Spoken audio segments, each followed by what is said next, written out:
So hello guys, আমি পায়েল। তো আজকে একটা ছোট মিনি ব্লগ নিয়ে চলে এসেছি। তো আমরা তিনজনে একটু বেরিয়ে পড়েছিলাম রাত্রের ডিনারের জন্য। তো আমরা ডিনারে অর্ডার দিয়েছিলাম হচ্ছে পিৎজা। তো রাত্রে ওটাই খাবো ভাবলাম, তো ওই জন্য আমরা তিনজনে টাকা দিয়ে অর্ডার করেছিলাম। প্রীতম এখনও জানে না। তো আমরা তিনজনে ওই জন্য নিতে গেছিলাম, আর এই যে ডেলিভারি গার্ল নিয়ে যাচ্ছে। তো যাই হোক, একটু মজা হয়ে গেল ওর সাথে। তো এবার প্রীতমের রিয়াকশানটা দেখো, ও কেমনি করে লাফিয়ে উঠবে।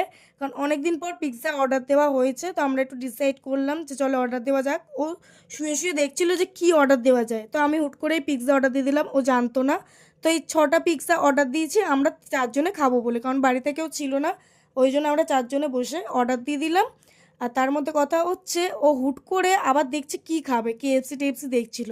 তো আমি বললাম ওসব বাদ দাও, পিৎজা এসছে, এবার পিৎজা খাবো, কে কার কথা শোনে। তো আমি পিৎজা খুলতে ব্যস্ত, ওরা যা পারে করুক। তো আমি পিৎজা খুলছি, এদিকে খুলে সাজাবো, কারণ ওর ওপর মশলা টশলা দেবো। আমার তো অনেকদিন বাদে পিৎজা খাচ্ছি, সেই জন্য আমি একটু পিৎজার দিকে আমার একটু মনটা ছিল। আর এদিকে হচ্ছে পুচকে বিড়াল এসে বসে আছে, ও কখন খাবে। তো সবারই একটা মজার বিষয় ছিল ওখানে খুব একটা। তো এখানে আমি সব মশলা টশলা দিচ্ছি পিৎজা খাবো বলে।